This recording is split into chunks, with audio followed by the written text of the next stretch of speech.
आज का जो हमारा टॉपिक है वो है हिंदी वर्णमाला। हिंदी वर्णमाला में जो भी एग्जाम हुआ जिसमें भी हिंदी आती है उसमें कभी भी ऐसा कोई भी एग्जाम नहीं बनता जिसमें हिंदी वर्णमाला टॉपिक से क्वेश्चन ना पूछा जाता हो। हिंदी वर्णमाला टॉपिक से ही कम से कम 2 से 3 क्वेश्चन हर बार पूछे जाते हैं। तो सबसे पहली चीज, हिंदी वर्णमाला में क्वेश्चंस किन किन पॉइंटों से बन रहे हैं ये पॉइंटों को हमें साथ के साथ देखते जाना है और बिल्कुल ही बेसिक से पढ़ेंगे। तो स्टार्ट करते हैं आज का हमारा टॉपिक हिंदी वर्णमाला। हिंदी वर्णमाला में सबसे पहले जो हमें पढ़ना है वो है भाषा। तो भाषा में जो क्वेश्चंस बनते हैं वो कहाँ से बनते हैं ये देखिए। भाषा, सबसे पहली चीज भाषा होती क्या है। तो भाषा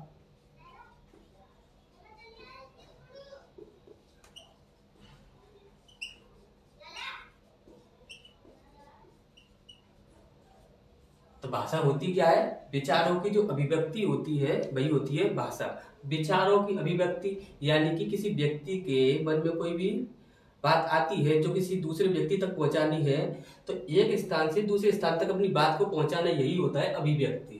दूसरा दूसरा जो यहाँ से क्वेश्चन पूछा जाता है वो पूछा जाता है कि भाषा कितने प्रकार की होती है। तो ये 3 प्रकार की होती है। सबसे पहला होता है आपका मौखिक भाषा,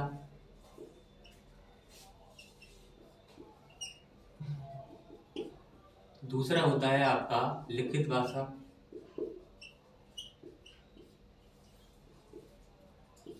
और तीसरा होता है आपका सांकेतिक भाषा।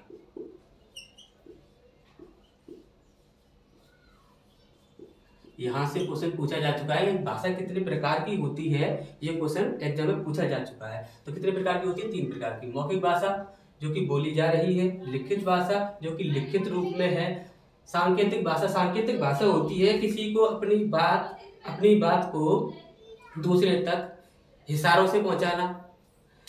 यदि आप किसी को हाय कर रहे हो तो वो क्या है, सांकेतिक भाषा है। यदि किसी को आंखें दिखा रहे हो तो वो भी क्या है, सांकेतिक भाषा है।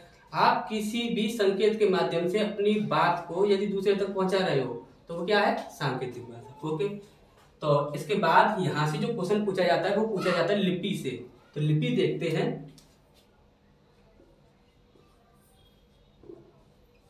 लिपि, यहां से जो क्वेश्चन पूछा जाता है वो ये रहता है कि हिंदी भाषा की लिपि क्या है, अंग्रेजी भाषा की लिपि क्या है, या आपसे पूछ लिया जाए पंजाबी भाषा की लिपि क्या है, तो ये हमें पता होना चाहिए। यहाँ से एक क्वेश्चन हर बार पूछा जाता है। तो सबसे पहला भाषा और दूसरा लिपि। भाषा और लिपि, तो भाषा हिंदी, दूसरा ले लीजिए आप संस्कृत, तीसरा होता है आपका हिंदी संस्कृत अंग्रेजी, और एक पूछी जाती है आपकी पंजाबी।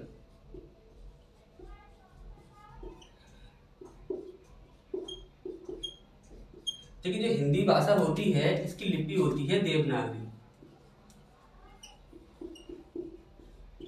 और जो संस्कृत भाषा होती है इसकी भी यही होती है देवनागरी। देवनागरी लिपि है। और अंग्रेजी भाषा जो होती है उसकी होती है रोमन, और उसके बाद होती है पंजाबी। पंजाबी की होती है आपकी गुरुमुखी।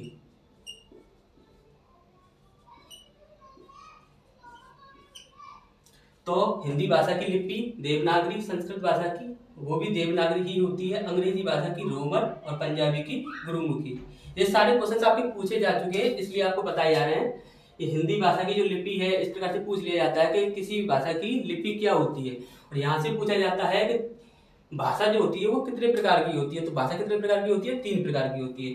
तो तब तक आप इसका स्क्रीनशॉट ले लीजिए, फिर हम आगे बढ़ते हैं।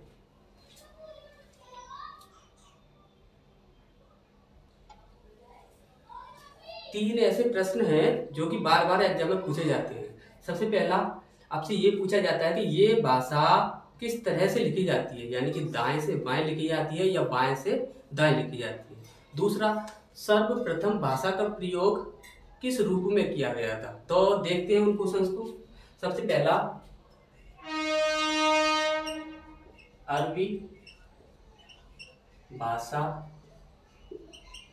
लिखी जाती है, किस प्रकार से लिखी जाती है। दूसरा आपका क्वेश्चन होता है यहाँ पर, सर्वप्रथम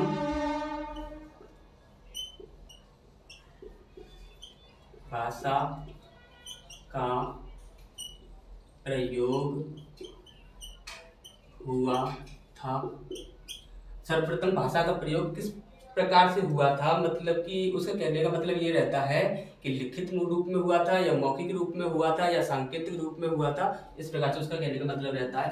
और तीसरा रहता है आपका, भाषा के लिखने का ढंग या तरीका होता है।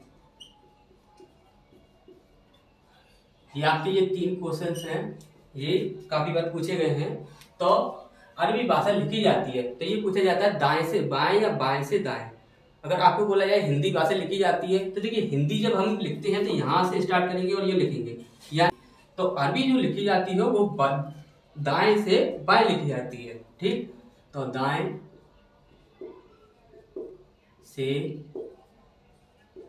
बाएं, दाएं से बाएं।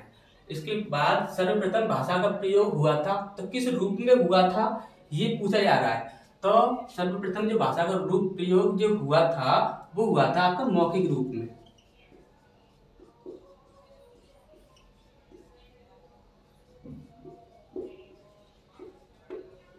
मौखिक रूप में। उसके बाद भाषा के लिखने का ढंग या तरीका होता है, तो इसमें जो आपको ऑप्शंस मिलते हैं वो रहता है शब्द, वाक्य, अक्षर, या एक ऑप्शन रहता है आपका लिपि। तो इसका आंसर शब्द, वाक्य या कोई और नहीं होता, सिर्फ होता है लिपि। लिपि। तो ये जो आपके 3 क्वेश्चंस हैं ये आपके एग्जाम में पूछे जा चुके हैं, तो इनको आप अच्छे से कर लीजिएगा। अब इसके बाद हमें पढ़ना है ध्वनि। ध्वनि, तो ध्वनि से जो क्वेश्चन पूछा जाता है वो उसके प्रकार से रहता है। तो सबसे पहले हम देखते हैं ध्वनि।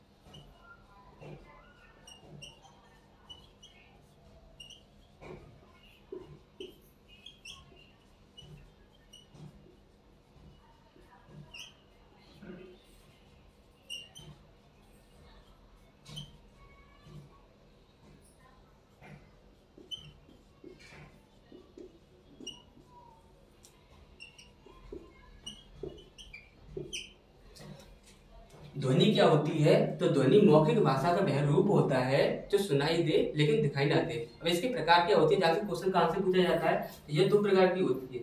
पहली होती है आपकी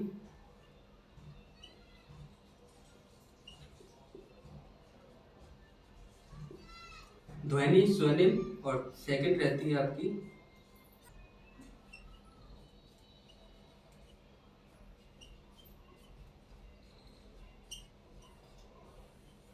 आकृति रूपिम।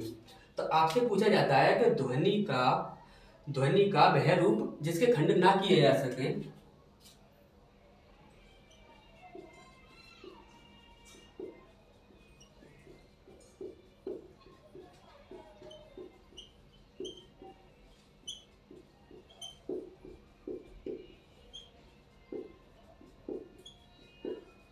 सबसे पहला ये रहता है, और सेकंड रहता है आपका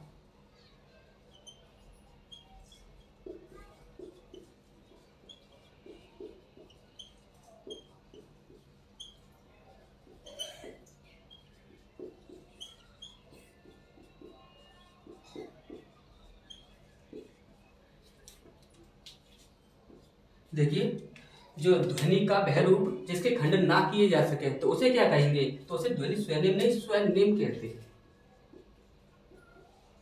स्वनिम क्या कहते हैं उसे, स्वनिम। अब इसके बाद आकृति जिसके खंड संभव ना हो या कि जिसके खंड किए ना जा सके उसे क्या कहते हैं, रूपिम। उसे कहते हैं हम रूपिंग। तो यहाँ से क्वेश्चन पूछा जाता है ध्वनि से कि ध्वनि का भय रूप जिसके खंड संभव ना हो उसे क्या कहेंगे, स्वर्निम। और आकृति जिसके खंड ना किए जा सके या जिसके खंड संभव ना हो वो क्या होता है, रूपिंग। तो तब तक आप इसका स्क्रीनशॉट ले लीजिए, फिर हम आगे बढ़ते हैं।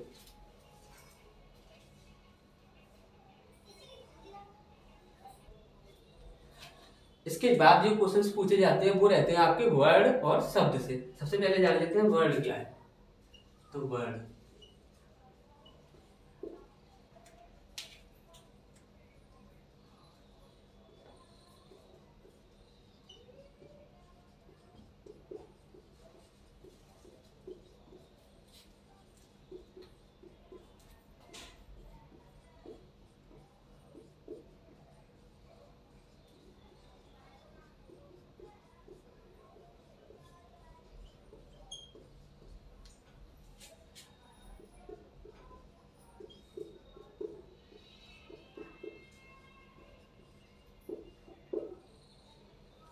भाषा का वह सबसे छोटा रूप जिसके और टुकड़े ना किए जा सके वह क्या कहलाता है, वर्ड कहलाता है। उसके बाद बात करें, ये क्वेश्चन पूछा जा चुका है कि भाषा की सबसे छोटी इकाई क्या होती है। लिखित भाषा की सबसे छोटी इकाई क्या होती है, तो क्या होती है, वर्ड होती है। उसके बाद कुछ क्वेश्चन पूछा जाता है वो शब्द से पूछा जाता है। शब्द से क्या क्वेश्चन रहता है आपका, शब्द सबसे पहले शब्द क्या है, वर्णों का सार्थक एवं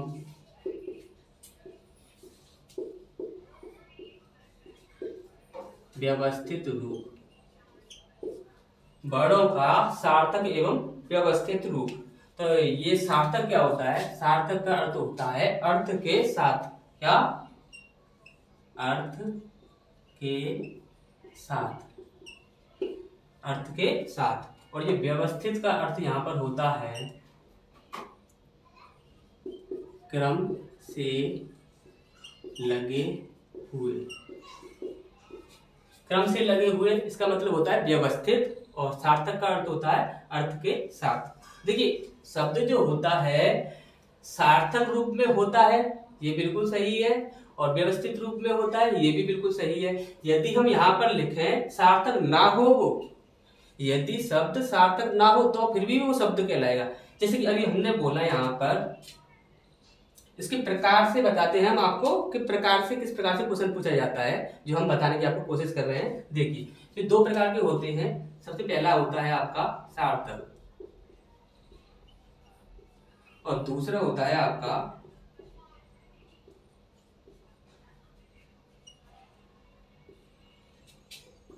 एक होता है सार्थक और एक होता है आपका निरर्थक। यहां से क्वेश्चन पूछा जाता है। तो देखिए सार्थक क्या होता है, निरर्थक, निरर्थक क्या होता है। जैसे हमने बोला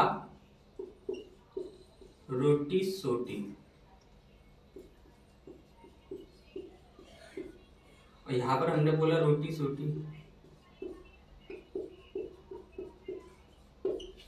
देखिए सार्थक का मतलब होता है अर्थ के साथ, और निरर्थक का अर्थ होता है अर्थ के बिना या अर्थहीन।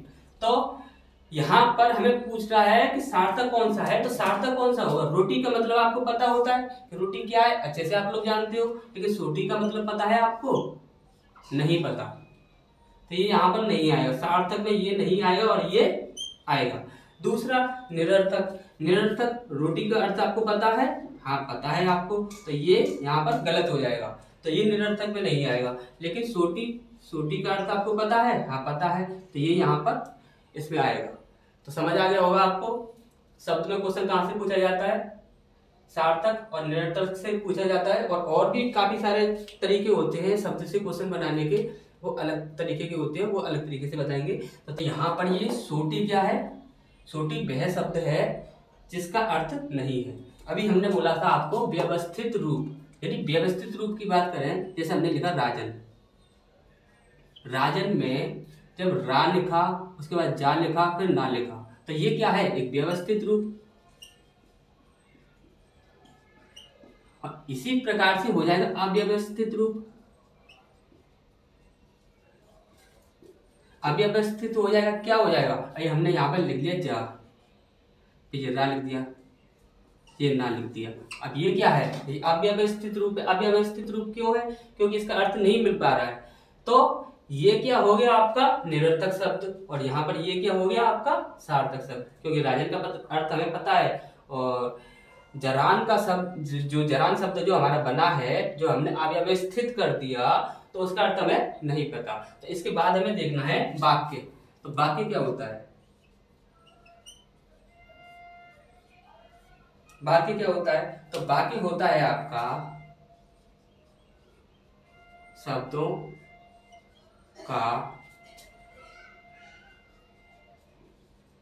सार्थक एवं व्यवस्थित रूप। शब्दों का सार्थक एवं व्यवस्थित रूप। यदि आप कोई भी बात किसी इंसान को बोल रहे हो, जब बोल रहे हो तब उसे उसका अर्थ ही समझ ना आएगा, तो वो किस प्रकार का शब्द है। आप किसी को कुछ बोल रहे हो तो उसका अर्थ भी तो समझ आना चाहिए ना।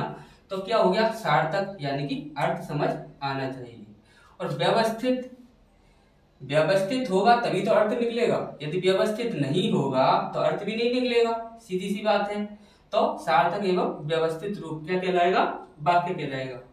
उसके बाद शब्द की बात की थी हमने, तो शब्द में हमने बोला था आपको सार्थक एवं व्यवस्थित क्रम में होना चाहिए। चलो ठीक है, लेकिन हम इसी को बोल रहे हैं कि सार्थक ना हो और व्यवस्थित भी ना हो, तो क्या वो शब्द ना होगा, बिल्कुल वो भी शब्द होगा, क्योंकि लेकिन वो शब्द किस कैटेगरी में आएगा, वो निरर्थक की कैटेगरी में आएगा। और जो शब्द जिसका अर्थ बन रहा है सार्थक भी है और व्यवस्थित भी है, तो वो किस में आएगा, सार्थक में आएगा। तो ये नहीं कंफर्म हम कह सकते कि शब्द सार्थक ही होना चाहिए और व्यवस्थित ही होना चाहिए, लेकिन सार्थक और व्यवस्थित हम इसलिए बोलते हैं क्योंकि किसी चीज को हम यदि बोल रहे हैं तो उसका अर्थ भी तो पता होना चाहिए।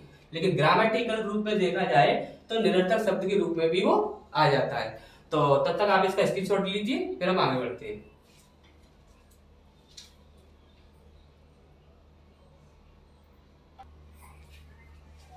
इसके बाद जो हमें देखना है वो है स्वर। स्वर से काफी सारे क्वेश्चंस पूछे जाते हैं। तो देखिए स्वर से जो क्वेश्चंस पूछे गए उसमें पॉइंट दिए हुए होते हैं कि स्वर क्या है। तो उसमें पॉइंट दिए हुए होते हैं, जो पॉइंट किस प्रकार से दिए हुए होते हैं। देखिए जैसे कि सबसे पहला पॉइंट दिया जाएगा, हमें कोई लंबी चौड़ी परिभाषा याद नहीं करनी, हमें सिर्फ यही समझना है कि स्वर है क्या। और जो पॉइंट जो एग्जाम में दिए गए थे वो हम आपको बताते हैं। पहला पॉइंट है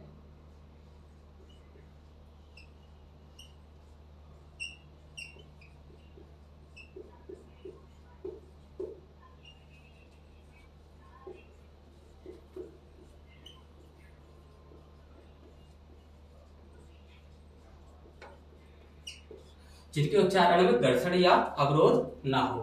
दूसरा पॉइंट है आपका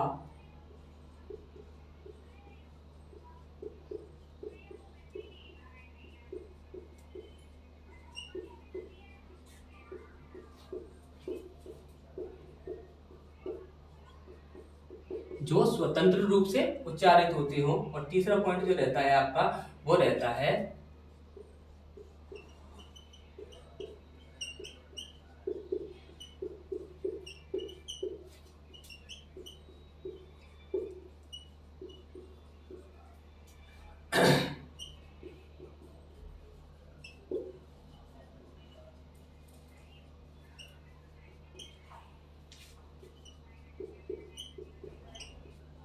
जिनके उच्चारण में किसी अन्य वर्ण की आवश्यकता ना हो। और यहाँ पे जो क्वेश्चन पूछा गया था वो ये था कि स्वर क्या नहीं है, इसमें ये पूछा गया था। तो नेगेटिव पूछा गया था, तो जिनके उच्चारण में घर्षण या अवरोध ना हो तो ये पॉजिटिव पॉइंट हो गया। जो स्वतंत्र रूप से उच्चारित होता हो ये पॉजिटिव पॉइंट है, और जिनके उच्चारण में किसी अन्य वर्ण की आवश्यकता ना हो ये आपका पॉजिटिव पॉइंट। दूसरा जो क्वेश्चन रहता है वो रहता है संख्या से। तो संख्या कितनी होती है, इसकी संख्या रहती है आपकी 11। ओके, अब 11 संख्या में यदि देखा जाए तो स्वर कितने, स्वर कौन कौन से होते हैं एग्जाम्पल के रूप में देखते हैं। तो क्या होते हैं आपके छोटा आ,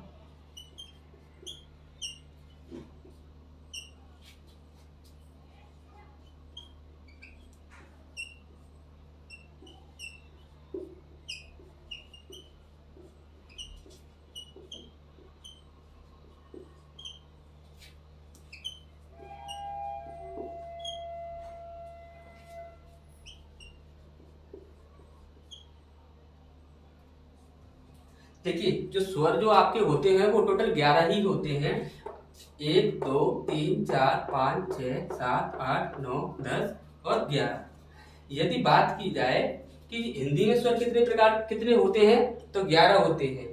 लेकिन संस्कृत की बात की जाए कि संस्कृत में स्वर कितने होते हैं, तो हमेशा याद रखिए संस्कृत में स्वर 13 होते हैं। क्यों? क्योंकि यहाँ पर देखेंगे आप तो यहाँ पर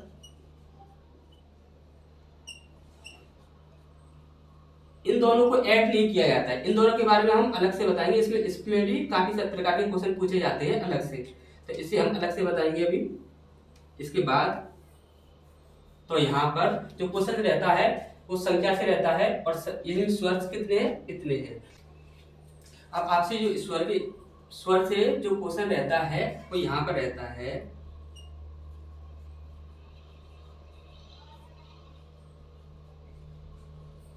कि उदासीन स्वर क्या है। तो उदासीन स्वर का जब भी आपसे पूछा जाए तो हमेशा एक बात याद रखिएगा, ये आ ई इन सबको देखोगे आप तो ये हमेशा ही मात्रा होती है। ये स्वर जो होते हैं वो हमेशा ही मात्रा होती है। जैसे कि इसका मात्रा ये हो गई, इसकी मात्रा आपकी ये हो गई, और इसकी मात्रा ये हो गई, इसकी ये और इसकी ये, और इसकी 3 प्रकार से लिखी जाती है, जैसे कि ये और दूसरा ये और तीसरा ये ऊपर साइड से, और इसकी ये मात्रा और इसकी ये मात्रा और इसकी ये मात्रा और इसकी आपकी होती है मात्रा ये मात्रा। ठीक, तो इन सब की देखिए उदासीन स्वर क्यों कहा जाता है उसे, तो ये जान लीजिए ये होता है आपका उदासीन स्वर। इसे कहते हैं हम आपको उदासीन स्वर। इसे कहते क्यों हैं? क्योंकि ये उदासीन इसलिए होता है क्योंकि इसके पास मात्रा नहीं होती। समझ आ गया? तो आ जो होता है इसे कहते हैं हम उदासीन स्वर। इतनी बात आपको समझ आ गई होगी। इसके बाद हम बात करते हैं अंग और विसर्ग की। तो अभी आप ऐसा कीजिए, इसका स्क्रीनशॉट ले लीजिए, फिर हम आगे बढ़ते हैं।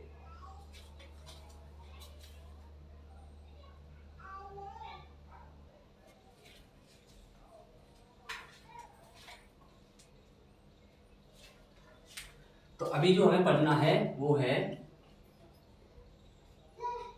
और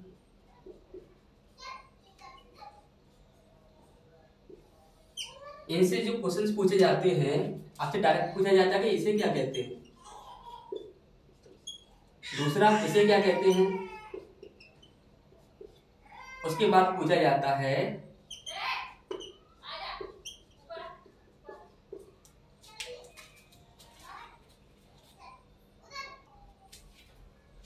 तो अभी जो हमें पढ़ना है वो है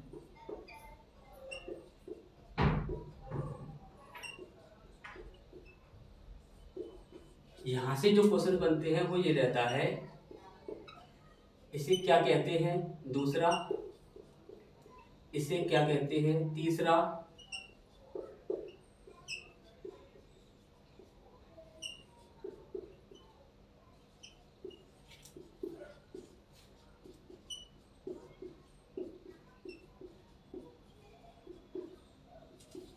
इन दोनों के जो मिश्रित रूप होता है इनको क्या कहते हैं। तो समझिए ये होता है आपका अनुस्वार। इसे हम अनुस्वार बोला जाता है, इसे विसर्ग बोला जाता है। इसके बाद इन दोनों का जो मिश्रित रूप होता है उसे बोलते हैं हम अयोग्य।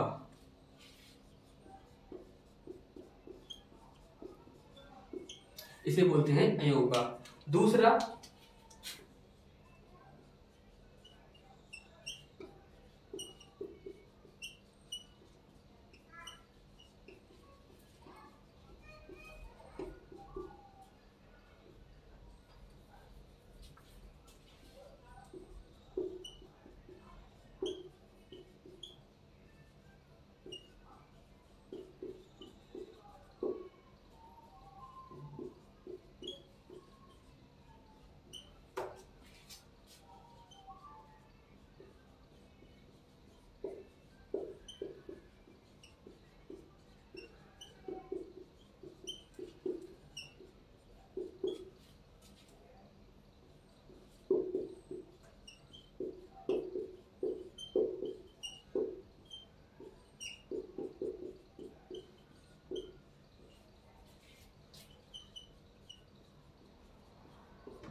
कारण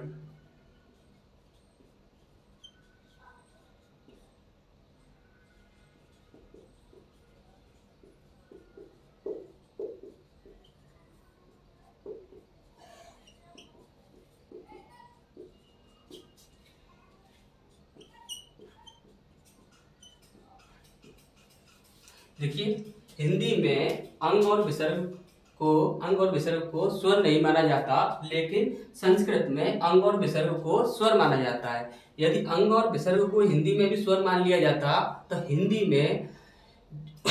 हिंदी में जो स्वरों की संख्या होती वो कितनी होती, 11 होती। लेकिन संस्कृत में अंग और विसर्ग को स्वर माना जाता है, तो आप नहीं कह सकते कि अंग और विसर्ग स्वर हैं या नहीं। यदि हिंदी के तौर पर देखा जाए तो अंग और विसर्ग स्वर नहीं है, उन्हें क्या कहेंगे हम, अयोगवाद। वो भी अयोगवाद तब कहेंगे तब उनका मिश्रित रूप होगा। अंग को अनुस्वार कहते हैं, इसको विसर्ग कहते हैं, लेकिन इन दोनों के मिश्रित रूप को अयोगवाद कहते हैं। दूसरा, अंग और विसर्ग स्वर होते हैं, लेकिन कहाँ, संस्कृत में। हिंदी में अंग और विसर्ग स्वर नहीं है, इन्हें अंग और विसर्ग ही कहा जाता है। तो इसके बाद जो हमें पढ़ना है वो है उच्चारण में लगने वाले समय के आधार पर स्वर के भेद। तो इन्हें देखते हैं, फिर इसके पहले आप इसका स्क्रीनशॉट ले लीजिए, फिर इसके बाद देखते हैं।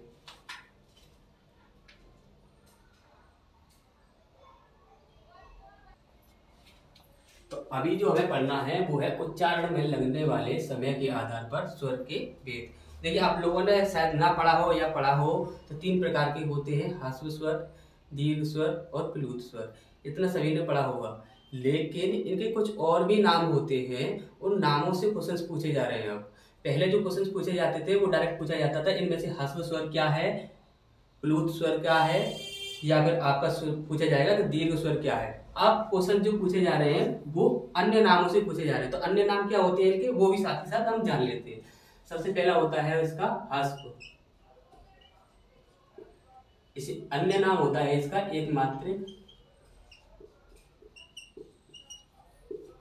दूसरा होता है इसका लघु स्वर, और इसके बाद होता है इसका मूल स्वर। ये 4 इसके नाम होते हैं, यहां से पूछे जाते हैं। तो इनकी अगर संख्या की बात की जाए, संख्या, तो इनकी संख्या 4 होती है।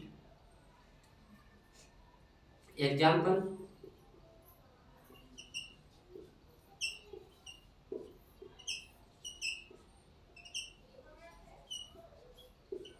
ये आपके 4 होते हैं, छोटा आ, छोटी ई, छोटा उ और री।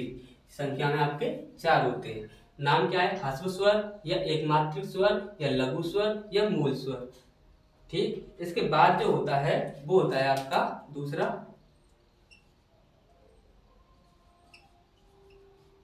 दीर्घ स्वर। इसे अन्य नाम होता है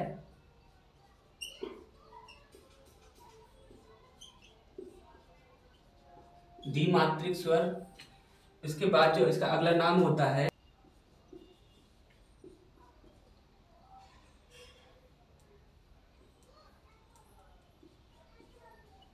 सजातीय स्वर। इसके बाद बोलते हैं इसे गुरु स्वर। दीर्घ स्वर, द्विमात्रिक स्वर, सजातीय स्वर या फिर आपका गुरु। इनकी जो ऐसा होता है, देखिए इसकी जो संख्या होती है, संख्या की बात की जाए तो इसकी संख्या होती है 7।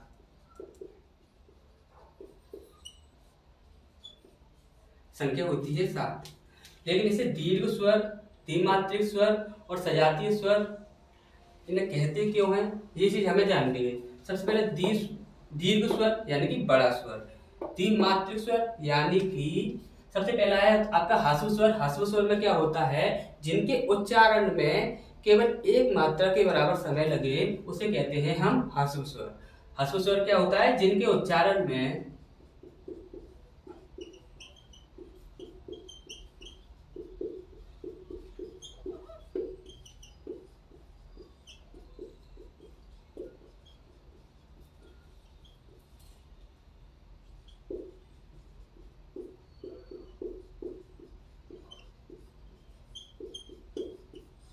जिनके उच्चारण में केवल एक मात्रा के बराबर समय लगे। यहाँ क्या हो जाएगा, जिनके उच्चारण में दो मात्रा के बराबर समय लगे। जिनके उच्चारण में दो मात्रा के बराबर समय लगे वो क्या होता है, दीर्घ स्वर। द्विमात्रिक स्वर दो मात्रा की बात करता है। सजातीय स्वर और गुरु स्वर, ये इसे क्यों कहा जाता है, इस चीज को देख लेते हैं। देखिए सबसे पहला आ प्लस आ इक्वल टू बड़ा आ, एक हो गया आपका। दूसरा ई प्लस ई इक्वल टू बड़ी ई। दूसरा उ प्लस उ इक्वल टू बड़ा उ। तीसरा हो गया आपका। चौथा आ प्लस ई इक्वल टू ए। चौथा हो गया आपका 1 2 3 4। पांचवा आ प्लस ए इक्वल टू ए। पांचवा हो गया। अब छठवा आ प्लस उ इक्वल टू ओ। सातवा आ प्लस ओ इक्वल टू ओ। देखिए पहला, दूसरा, तीसरा, चौथा, पांचवा, छठवा, सातवा। सबसे पहला दीर्घ स्वर क्यों कहा जाता है, क्यों, क्योंकि इसमें दो मात्रा के बराबर समय लगता है। द्विमात्रिक क्यों कहा जाता है, क्योंकि दो मात्रा की बात करता है। सजातीय स्वर क्यों कहा जाता है और गुरु स्वर क्यों कहा जाता है, इसको देख लेते हैं। सजातीय स्वर समान जाति के स्वरों से मिलकर बनने वाले स्वर को सजातीय स्वर कहा जाता है। ये चीज याद रखिए, समान जाति के स्वरों से मिलकर बनने वाले स्वर को सजातीय स्वर कहा जाता है। जैसे आ और आ ये दोनों समान जाति के, बड़ा आ बना। दोनों समान जाति के, बड़ी ई बना। उ और उ समान जाति, ये बन गया। आ और ई ये दोनों समान जाति के हैं, ए बना दिया। देखिए आ और ए में इसमें ई जुड़ा हुआ है तो ये हुआ समान जाति, ये बन गया ए। आ और उ ओ बना देता है, ये समान जाति। और आ ओ के साथ उ जुड़ा हुआ है तो ये समान जाति हो गया ओ। समझ आ गया होगा इतना। तो इसके बाद तीसरा बचता है आपका, इसे देख लेते हैं। तब तक आप इसका स्क्रीनशॉट ले लीजिए, फिर आगे बढ़ते हैं।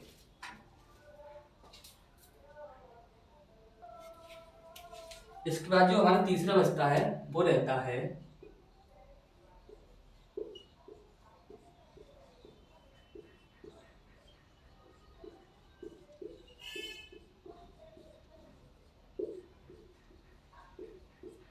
प्लूत स्वर या त्रिमात्रिक स्वर। इसकी पहचान क्या है,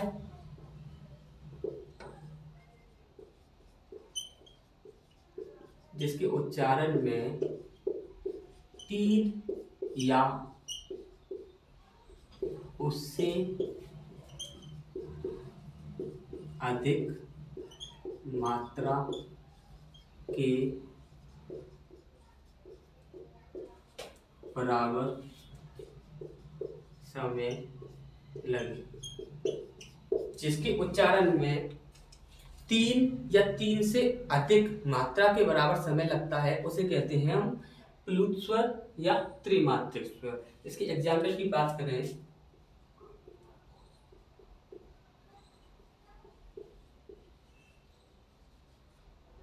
ये क्या है, ओम।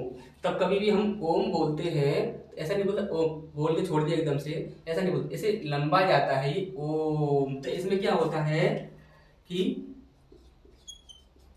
ओ की मात्रा का 3 बार उच्चारण। यहाँ पर क्या हुआ है, ओ की मात्रा का 3 बार उच्चारण। इसके बाद क्या करना है,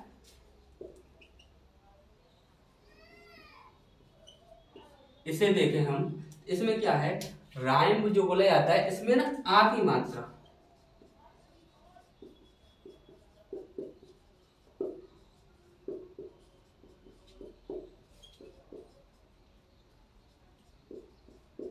इसमें आ की मात्रा का 3 बार उच्चारण किया गया है। इसके बाद है आपका ओ। यदि ओ की बात की जाए, ओ इस प्रकार से जो होता है तो इसमें भी ओ की मात्रा का 3 बार प्रयोग किया गया है। तो तब तक आप इसका स्क्रीनशॉट ले लीजिए, फिर हम आगे बढ़ते हैं।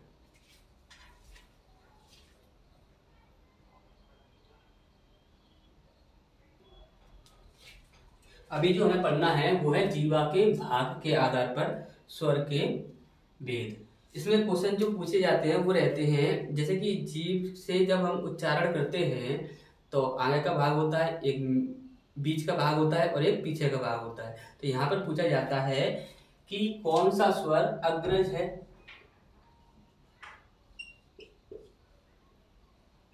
कौन सा स्वर मध्य है और कौन सा स्वर पश्च है। अग्र, मध्य और पश्च, ये 3 प्रकार के पूछे जाते हैं। मध्य आपको आसानी से याद हो जाएगा, इसमें सिर्फ आ होता है, ये रहता है आपका मध्य। इसके बाद इन दोनों की बात की जाए तो अग्र के लिए हम आपको ऐसी ट्रिक देंगे जिससे कि आपको कभी भी याद करने की जरूरत नहीं पड़ेगी, तुरंत माइंड में फिट हो जाएंगे। ये देखो कैसे। अग्र में हमेशा ही आपको ये चीज याद रखनी है, जो स्वर जिनमें ई का साउंड हो, जो स्वर जिनमें ई का साउंड हो वो सारे अग्रज होते हैं। जैसे ई, बड़ी ई, री। देखिए ई और री, ये तीनों ही ई साउंड आ रहा है। इसके बाद आता है आपका ए और ए और ए। इनमें आप बोल रहे होंगे कि ई का साउंड नहीं है, तो इनमें भी ई का साउंड है। कैसे है? यदि ए की बात की जाए तो ये क्या होता है, आ प्लस ई, पता ही होगा आपको। और यदि ए की लिए बात की जाए तो आ प्लस ई, तब जाके बनता है ए। समझ आ गया होगा। तो ए और ए ये दोनों भी इसी के अंदर आते हैं। तो जिनमें भी ई का साउंड होगा वो सब क्या होंगे, अग्रज। उसके बाद मध्य क्या होंगे, मध्य में सिर्फ आ आता है, बाकी के से जो बचे उसमें क्या बचा, बड़ा आ,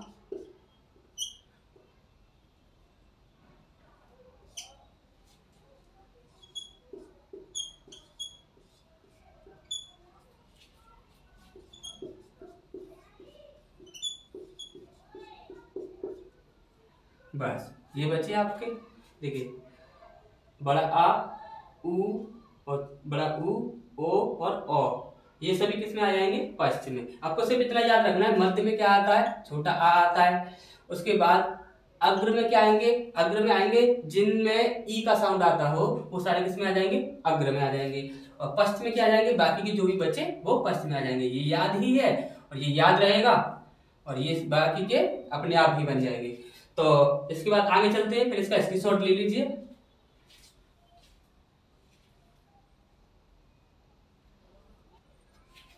अभी जो हमें पढ़ना है वो है ओष्ठाकृति के आधार पर स्वरों के भेद। यहाँ पर जो क्वेश्चन पूछा जाता है इसके प्रकारों से पूछा जाता है। ओष्ठाकृति का मतलब होता है होठों का आकार। तो होठों के आकार के आधार पर ये 2 प्रकार के होते हैं।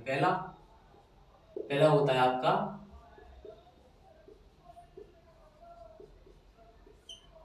गोलाकार बोलिए या फिर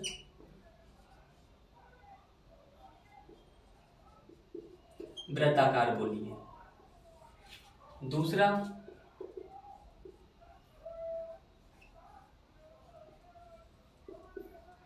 होता है आपका अवृत्ताकार।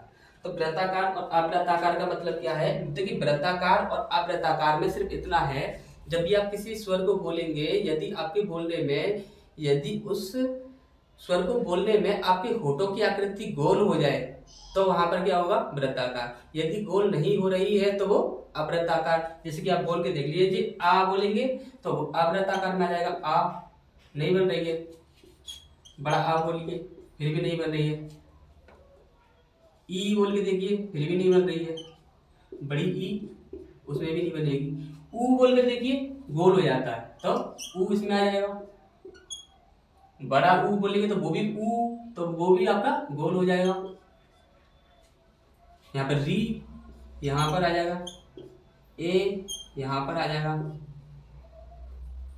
ए यहाँ पर आ जाएगा, ए ओ, जब ओ बोलोगे तो वो भी आपका इसमें किस में आ जाएगा, गोलाकार में।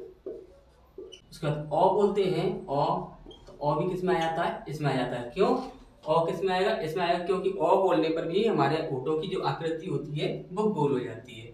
तो ऊ, ओ और ओ ये क्या होते हैं, आपके गोलाकार या वृत्ताकार। क्वेश्चन यही रहता है कि कौन सी आकृति है जो वृत्ताकार है या कौन सी आकृति है जो वृत्ताकार नहीं है, जो अवृत्ताकार है। तो यहाँ से इस प्रकार से क्वेश्चन पूछा जाता है। अब इसके बाद जो हम आगे टॉपिक पढ़ने वाले हैं, लास्ट टॉपिक एक और बचा है, उसे और पढ़ लेते हैं। तो तब तक आप इसका स्क्रीनशॉट ले लीजिए।